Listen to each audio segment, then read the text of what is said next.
ప్రేక్షకులకు శుభోదయం. దివ్యధామం కార్యక్రమానికి స్వాగతం. ఈ రోజు దివ్యధామం కార్యక్రమంలో భాగంగా నేనున్నాను కొండాపూర్లోని ఒక విశిష్ట ఆలయంలో. ఈ ఆలయం యొక్క విశిష్టత హరిహర క్షేత్రం. ఎందుకు అంటున్నానంటే ప్రతి గుడికి వెళ్ళినప్పుడు మనం ఏ దేవుడి కోసం వెళ్తామో ఆ దేవుడిని మాత్రమే దర్శించుకొని వస్తూ ఉంటాం. కానీ ఇక్కడి ప్రత్యేకత ఏంటి అంటే మీకు కావాల్సిన అన్ని దేవుళ్ళు ఏ దేవుళ్ళని మొక్కాలనుకుంటున్నారో అన్ని దేవుళ్ళు ఇక్కడ మనకు కనిపిస్తూ ఉంటారు. అందరి ఆశీస్సులు తీసుకొని మనస్ఫూర్తిగా ఈ గుడి నుంచి బయటకు రావచ్చు. అంత విశిష్టత కలిగిన ఆలయాన్ని ఈరోజు దివ్యధామం కార్యక్రమంలో చూసేద్దాం పదండి. సో మొదటగా నేనున్నాను ఎంట్రన్స్ దగ్గర. సో ఎంట్రన్స్ మనకి మెయిన్ రోడ్ ఇక్కడ కనిపిస్తూ ఉంది. ఎంట్రన్స్ ఈ మెయిన్ రోడ్ దగ్గర నుంచి లోపలికి వస్తే కంప్లీట్గా మనకు రావి చెట్లు కనిపిస్తూ ఉన్నాయి. రావి చెట్టు అనేది మహావిష్ణువు స్వరూపము. సో వెంకటేశ్వర స్వామి అయినా మహావిష్ణువు అయినా ఆయనే. సో ఆయన స్వరూపం ఇక్కడ కనిపిస్తూ ఉంది. అందరూ కూడా ఇక్కడ మనకి రావి చెట్టుకు పూజలు చేస్తూ కనిపించారు అనమాట. సో మొదటగా మనం ఆలయం లోపలికి ప్రవేశిస్తూ ఉన్నాము. మొదటగా మనం ఏ పనిని ప్రారంభించాలన్నా కూడా ఆ వినాయకుడి ఆశీస్సులు, గణనాథుడి ఆశీస్సులు, ఆదిదేవుడి ఆశీస్సులు మనకి కావాలి. సో గణనాథుడు ఇక్కడ మనకు కనిపిస్తూ ఉన్నారు. ఇక్కడ ప్రత్యేకత ఏంటి అంటే మనకు ప్రతి మాసంలోనూ సంకటహార చతుర్థి వస్తుందన్నమాట. ఈ సంకటహార చతుర్థి రోజు విశేషంగా ఇక్కడ పూజలు చేస్తూ ఉంటారు. సంకటహార చతుర్థి రోజు అభిషేకం చేస్తూ ఉంటారు స్వామివారికి. ఎవరైనా సరే ఉపవాసం ఉండి స్వామివారిని దర్శించుకొని ఇక్కడికి వచ్చి సంకటహార చతుర్థి వ్రతం చేసుకొని at the same time Sankatahara Chaturthi శ్లోకం ఒకటి ఉంటుంది, ఆ శ్లోకాన్ని చదువుకొని వెళ్తూ ఉంటారు. ఇది ఇక్కడి ప్రత్యేకత.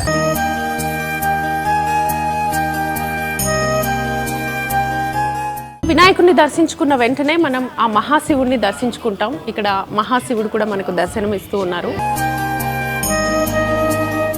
ఇక్కడ కూడా విశిష్టత ఏంటి అంటే ప్రతి నెల వచ్చేటువంటి ఆరుద్ర నక్షత్రం రోజున స్వామివారికి కళ్యాణం చేస్తూ ఉంటారు. విశేషంగా స్వామివారి అభిషేక ప్రియుడు, అభిషేకాన్ని కళ్ళారా చూసి కళ్యాణాన్ని ఆస్వాదించి ఇక్కడ వెళ్తూ ఉంటారు. సో ఇక్కడ విశిష్టత ఏంటంటే చాలా తక్కువగా వినుంటారు మీరు, నంది అభిషేకం చేస్తూ ఉంటారు అనమాట. నంది అభిషేకం ఏంటి అంటే తమిళనాడులో ఎక్కువ చేస్తూ ఉంటారు.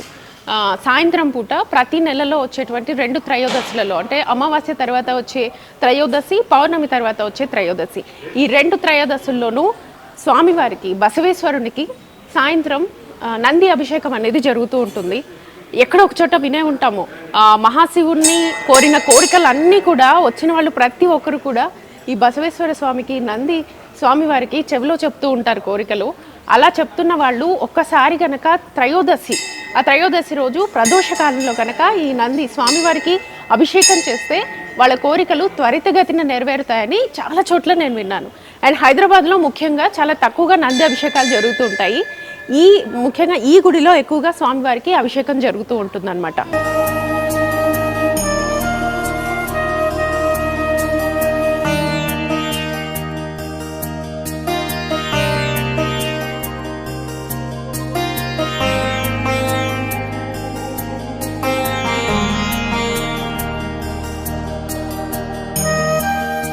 తర్వాత మనం చూడాల్సింది ప్రతి గుడిలోనూ మనం చూస్తూ ఉంటాము నవగ్రహాలు. సో నవగ్రహాలని మనం చూడొచ్చు. ఇక్కడ ఎవరైనా సరే ఏదైనా గ్రహ దోషాలు, బాధలు, పీడలు ఉంటే నవగ్రహాధిపతి అయినటువంటి శివుడితో పాటు మొదటగా మనం నవగ్రహాలని చుట్టి వేసిన తర్వాత స్వామివారిని దర్శించుకుంటూ ఉంటాం కదా. ప్రతి గుడిలో ఉన్నట్టే ఇక్కడ కూడా నవగ్రహాలు ఉన్నాయి. ఇంకొక ప్రత్యేకమైన విశిష్టత ఏంటి అంటే ఈ ఆలయానికి ఉన్నటువంటిది కాలభైరవ స్వామి. కాలభైరవుడు అంటేనే మనకు తెలుసు టైం. సో ఏ పని చేసినా మాకేం కలిసి రావట్లేదు, ఏ పూజలు చేసినా ఏ దేవుడు నన్ను కరుణించట్లేదు అని బాధపడుతున్న వాళ్ళకి ఖచ్చితంగా ఈ కాలభైరవ స్వామి ఒక దారిని అయితే చూపిస్తాడు అని చెప్పేసి ప్రజలు విశ్వాసం. ఇక్కడ ఉన్న వాళ్ళు కూడా అదే చెప్తూ ఉన్నారు. సో ప్రతి అమావాస్యకి ఇక్కడైతే కూష్మాండ దీపం అయితే వెలిగిస్తారు. ఇది గనక వెలిగిస్తే కాలభైరవ స్వామి అనుగ్రహం మనకు ఖచ్చితంగా కలుగుతుంది అని చెప్తూ ఉంటారు. సో ఈ కాలభైరవ స్వామి కూడా ఇక్కడ వెలిసి ఉన్నారు.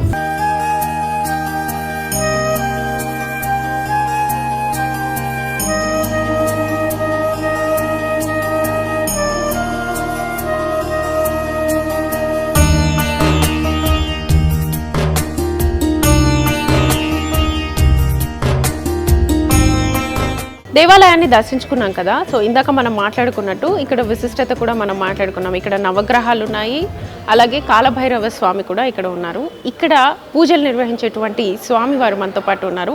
వారిని అడిగి విశిష్టత ఏంటి, ఎలాంటి పూజలు చేస్తారో తెలుసుకుందాం. ప్రతి శనివారం హరిహరాలయంలో ఇక్కడ నవగ్రహాల దగ్గర అర్ధాష్టమ శని, అష్టమ శని, జన్మలగ్నంలో శని దోషాలు ఉన్నవాళ్ళు తైలాభిషేకం విశిష్టంగా చేస్తారు. వాళ్ళకి సత్ఫలితాలు పొందుతున్నారు విశిష్టంగా చేసి. నవగ్రహాల పూజలు కూడా జరుగుతాయి. రాహుకేతువులకి, మంగళవారం కుజగ్రహ దేవతకి, శుక్రవారం శుక్రగ్రహ దేవతకి అన్ని పూజలు జరుగుతాయి. అంటే ఒక్కొక్క రోజు ఒక్కొక్క విశేషంగా జరుగుతుంది. ఆదివారం సూర్య భగవానుడికి, సోమవారం చంద్రుడికి, మంగళవారం కుజుడికి, బుధవారం బుధుడు, గురువారం గురువు, శుక్రవారం శుక్రుడు, శనివారం శని. ఏ గ్రహ దోషాలు ఉన్న వాళ్ళు చేసుకుంటారు ఉదయాన్ని. Okay okay. ఏమన్నా జాతకాలు ఒకవేళ చూసినా మీరే చెప్తాం. జాతకం మేమే చూసి మేమే చెప్తాం, మేమే మార్గం చెప్తాం ఎలా చేసుకోవాలి ఏంటి. మామూలుగా నవగ్రహాలు అంటేనే శనిశ్చరుడు ఒక్కరికే పూజలు చేస్తూ ఉంటారు. దోషాలు ఉంటాయి, శుక్ర దోషాలు ఉంటాయి. ఎవరికి ఏ దోషం ఉంటే వాళ్ళకి సంబంధించిందే చేయాలి. Okay okay. ఒక్కొక్కరికి ఒక్కొక్క గ్రహం బాగుంటుంది, శని గ్రహం ఒక్కొక్కరికి మంచి ఉంటుంది, ఒక్కొక్కరికి చెడుగా ఉంటుంది. ఆ చెడుగా ఉన్న వాళ్ళు చేసుకుంటే సత్ఫలితాలు పొందుతారు, మంచి ఫలితాలు వస్తాయి. ఓకే. సో కాలభైరవుడు అంటేనే టైం కదా, టైం కాలం కాలం కలిసి రావాలి. చేతుల్లో లేనప్పుడు స్వామిని అర్చన చేస్తే మన చేతుల్లోకి వస్తుంది, మనకు అదృష్టం కలిసి వస్తుంది. కాలం కలిసి వస్తే అన్ని కలిసి వచ్చింది. అవునవును. మనం ఎక్కడెక్కడో పూజలు చేస్తాం స్వామి, చిన్న చిన్న పూజలతోనే చేసుకోవచ్చు, సింపుల్ గా చేసుకోవచ్చు. ఓకే ఓకే ఓకే స్వామి. సో చూసారు కదా, కాలం అంటేనే టైం. మనం చెప్పినట్టు, స్వామి చెప్పినట్టు ఇక్కడ కూష్మాండ దీపం అనేది పెడతారు. చాలా రేర్గా వింటూ ఉంటాం కదా. ఎవరికైనా సరే కోర్టు సమస్యలు కానీ, ఇంకేదైనా ప్రాబ్లమ్స్ కానీ, జీవితంలో వైవాహిక సమస్యలు, పిల్లలు, లేకపోతే ఏ టైం మనకు కలిసి రాలేదు అని అనుకున్నప్పుడు ఇక్కడికి వచ్చి 4 అమావాస్యలు 4 పౌర్ణములు, సో ఇవన్నీ కలిపి అష్టమి 8 అవుతుంది. కాబట్టి ఆ పూజలు చేస్తే ఖచ్చితంగా సక్సెస్ అయిన వాళ్ళు కూడా ఉన్నారని చెప్తూ ఉన్నారు.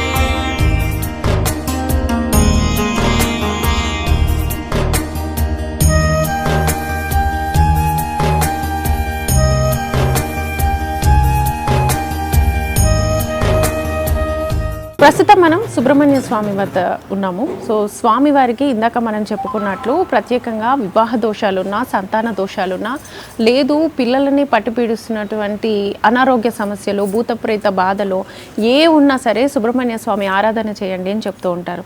అండ్ మెయిన్గా పెళ్లి కాని వాళ్ళకి ఎర్ర పూలతోనో ఎర్ర బట్టలతోనో స్వామివారికి ఆరాధిస్తే కనుక ఖచ్చితంగా వివాహం తొందరగా జరుగుతుంది అని మనం ఎక్కడో వింటూనే ఉంటాం.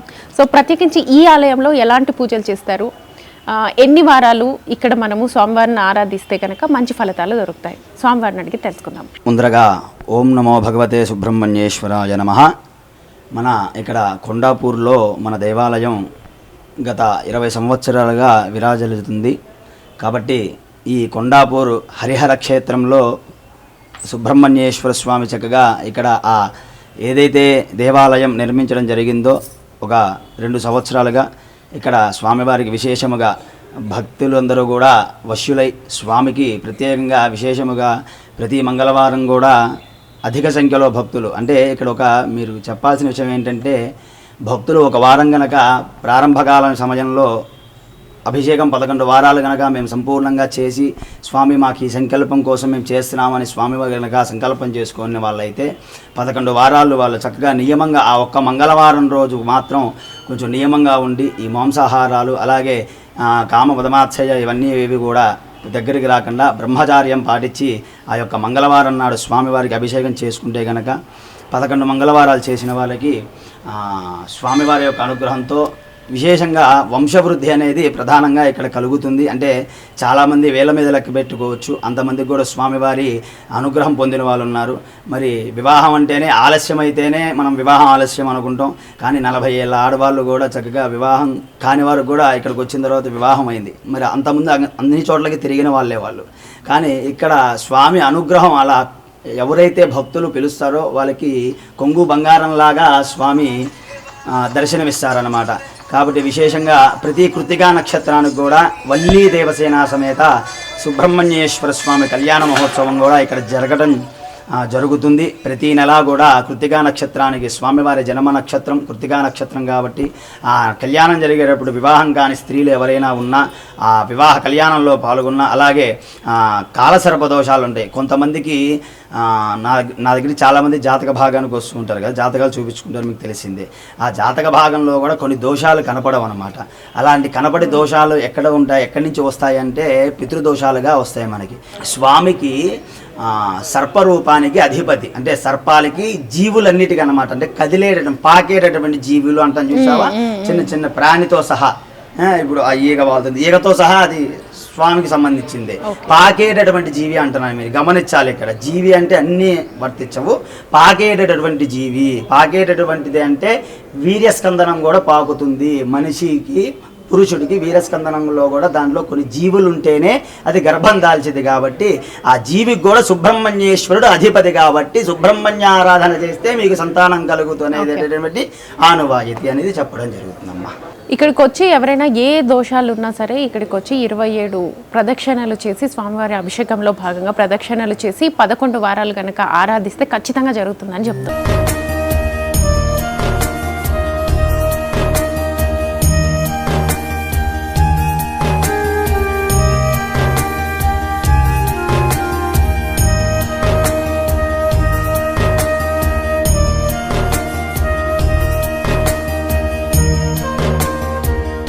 సో చూసారు కదండి, ఈరోజు దివ్యధామం కార్యక్రమంలో భాగంగా మనం కొండాపూర్లోని హరిహర క్షేత్రాన్ని దర్శించుకున్నాం. ఇక్కడ జరిగేటువంటి ప్రత్యేక పూజల గురించి కూడా స్వామివారు చెప్పారు. అండ్ ప్రత్యేకించి మనకు కాలసర్ప దోషం కానీ, లేకపోతే వివాహ సమస్యలు, పిల్లల సమస్యలు, లేదు కోర్టు సమస్యలు, లేకపోతే ఏ పని చేసినా మనకు కలిసి రాలేదు అని అనుకున్న వాళ్ళు ఇక్కడికి వచ్చి వాళ్ళ కోరికలను నెరవేర్చుకున్న వాళ్ళు చాలామంది ఉన్నారు అని చెప్తూ ఉన్నారు. నంది అభిషేకం కానివ్వండి, కాలభైరవ స్వామివారి పూజ కానివ్వండి, అమావాస్యకి పౌర్ణానికి, అలాగే త్రయోదశి రోజు నంది అభిషేకం కానీ, లేకపోతే సుబ్రహ్మణ్య స్వామి ఆరాధన కానీ, అన్నిటికంటే మించి శ్రీ వెంకటేశ్వర స్వామివారి పూజలు కానీ ఇక్కడ ప్రత్యేకంగా జరుగుతూ ఉంటాయి. ఖచ్చితంగా ఈ ఆలయాన్ని దర్శించండి. ఇది ఇవాల్టి దివ్యధామం కార్యక్రమం. నమస్తే.